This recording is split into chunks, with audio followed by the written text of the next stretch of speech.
India Bangladesh টি-20 series. এই series ঘিরে অনেক কথাবার্তাই চলছে। কারণ টেস্ট সিরিজ যেভাবে বাংলাদেশ হারছে ভাই, এইটা নিয়ে যে কথাবার্তা হবে এটা স্বাভাবিক। সাধারণ পাবলিকের ভিতরে এটা নিয়ে আলোচনা হবে এটাও একদম স্বাভাবিক। আমাদের মতন যারা সাপোর্ট করে কোনো দলকে, কোনো ক্রিকেটকে, আমরা তো ক্রিকেটকে ভালোবাসি ভাই।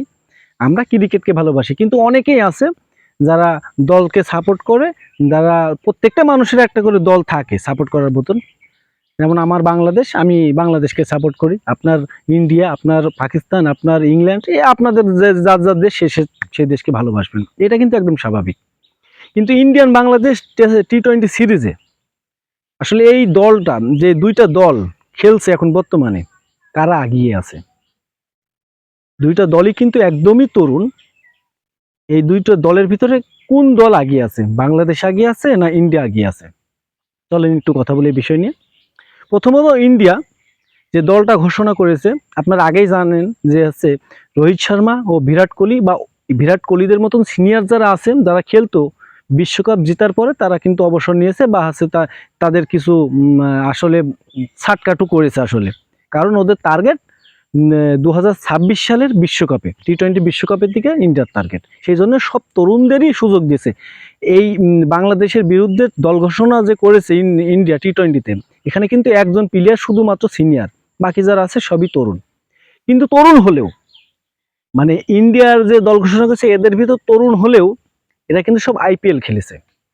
আর আইপিএল খেলে কিন্তু আপনি রিঙ্কু সিং এর, আমি কোনো প্লেয়ারের কথা সেভাবে বলছি না, কিন্তু রিঙ্কু সিং এর কথা বলি। এই রিঙ্কু সিং কেমন, কোন কোয়ালিটির প্লেয়ার, বা টি-20-তে সে কেমন খেলে, আপনারা সবাই জানেন আর কি। তো এই ইন্ডিয়া যেভাবে দল ঘোষণা করেছে, আমি মনে করি ইন্ডিয়ার বোলিং সাইডটা হালকা একটু নর্মাল হলেও ব্যাটিং সাইডটা দুর্দান্ত। মানে ব্যাটিং সাইডটা দুর্দান্ত। 7 নাম্বার ব্যাটসম্যান পর্যন্ত, 8 নাম্বার ব্যাটসম্যান পর্যন্ত ইন্ডিয়া কিন্তু হেভি ব্যাটিং সাইড। হয়তো বা সিনিয়র কেউ নাই, না থাকলেও কিন্তু এরা আইপিএল খেলেছে, এই জিনিসটা মাথায় রাখতে হবে। আর আইপিএল খেলে যারা দলে আসে তারা কিন্তু কমা না। এবার বাংলাদেশের কথা বলি। বাংলাদেশে যারা গেছে সিনিয়র প্লেয়ার থাকতে মাহমুদুল্লাহ রিয়াদ আছে, শান্ত, লিটন দাস, আরও যারা আছে কয়েকজন আছে, 2-5 জন সিনিয়র, কি মুস্তাফিজুর আছে, তাসকিন আছে, এরা হচ্ছে কিছু সিনিয়র প্লেয়ার আছে। তাছাড়া এরাও কিন্তু তরুণ। 19 বিশ্বকাপ জয়ী যে ক্রিকেটার ছিলেন 5-6 জন নিছেন এই দলে, টি-20 দলে আছে এখন 5-6 জন। তো এদের ভিতরে ম্যাচ উইনার কে হতে পারে বাংলাদেশের? কারণ ইন্ডিয়া যারা আছে তারা সবাই ম্যাচ উইনার, আর সবাই জেতাতে পারে। কিন্তু বাংলাদেশের কে আছে? মাহমুদুল্লাহ রিয়াদ, উনি কিন্তু রান করতে পারে, 20 বলে 30 রান 40 রান, উনি কিন্তু 100 মারতে পারবে না, কারণ 7 নম্বরে নামে। তো ওই কোয়ালিটির প্লেয়ার আসলে মাহমুদুল্লাহ না। আসলে আমি যতটুকু জানি মাহমুদুল্লাহ মারতে পারে, 6 মারতে পারে, কিন্তু ওই কোয়ালিটির প্লেয়ার না, রিঙ্কু সিং এর মতন না। তো লিটন দাস আছেন সিনিয়র প্লেয়ার, একটা ভালো একটা ইতে আছেন, ওইভাবে না ইন্ডিয়ার মতন ব্যাটসম্যানদের মতন বাংলাদেশের ব্যাটসম্যানরা না। কিন্তু বাংলাদেশ একদিক থেকে এগিয়ে আছে, আমি মনে করি সেটা হচ্ছে বোলিং এর দিক থেকে। বাংলাদেশ বোলিং এর দিক থেকে খুব ভালোভাবে এগিয়ে আছে ইন্ডিয়ার থেকে।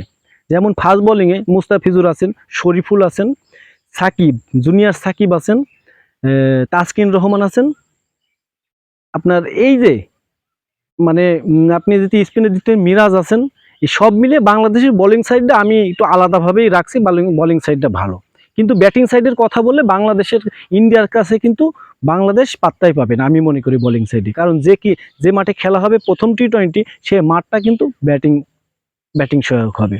সেখানে 200 রান করতেই হবে। আর 200 রান করার মতন ব্যাটিং বাংলাদেশের ব্যাটাররা না ভাই। সত্যি কথা বলতে, আমরা আবেগ নিয়ে কথা বললেও বাংলাদেশের ব্যাটসম্যানরা 200 রান করবে ওদের মাথায় এটা থাকেই না। ওরা 100 থেকে 100, 150 থেকে 100, 160, মানে এইভাবে, এই 150 পর্যন্ত, সর্বোচ্চ 160-170 এইভাবে থাকে। কিন্তু এইভাবে ব্যাট করলে কিন্তু ইন্ডিয়ার সাথে জেতা সম্ভব না, কারণ ওদের যে ব্যাটিং লাইন ওই আমাদের বাংলাদেশ সেইভাবে আমি মনে করি পারবে না। কারণ ইন্ডিয়ার যদি সিনিয়র প্লেয়ার যারাই ছিলেন তারা চলে গেছে সবাই, কিন্তু যারা আছেন তারাও কিন্তু কমানা ভাই। কিন্তু বাংলাদেশের ব্যাটসম্যানরা তারাই আছে, আসলে কয়েকজন পরিবর্তন। একজনই মাত্র ক্রিকেটার আছে বাংলাদেশে, সে তৌহিদ হৃদয়। এই ক্রিকেটারটা যদি বাংলাদেশ ইন্ডিয়া সিরিজটা দিতে মনে করেন যে খুব একটু টান টান হয় বা হচ্ছে উত্তেজনা হয়, তাহলে একটা ক্রিকেটারের জন্য হবে, সে হচ্ছে ব্যাটিংয়ের মানে রানের দিক থেকে হৃদয়। এই হৃদয় ইচ্ছা করলে একটু কিছু করতে পারে, তাছাড়া আমি সেমন ভাবনা দেখি না। এখানে আমি ইন্ডিয়াকে অনেকখানি আগিয়ে রাখছি ব্যাটিংয়ের দিক থেকে। বোলিংয়ের দিক থেকে বাংলাদেশ অল্প একটু আগিয়ে আছে, মানে হালকা একটু আগিয়ে আছে বাংলাদেশ ইন্ডিয়ার চাইতেও, কিন্তু আমি ইন্ডিয়াকেই আমি আগিয়ে রাখছি, অনেকখানি আগিয়ে রাখছি, কারণ ইন্ডিয়ার দলটাই হার্ড হচ্ছেন, কারণ বাংলাদেশ ওইভাবে হচ্ছে আহামরি কিছু করতে পারবে না। কিন্তু আমি চাই যে বাংলাদেশ হারলেও যেন একটা সৌন্দর্যভাবে থাকে, যেন কানপুর টেস্টের মতো না হয়। তো আশা করি আমাদের পাশে থাকবেন আর বাংলাদেশ ইন্ডিয়া সিরিজের দিকে লক্ষ্য রাখবেন।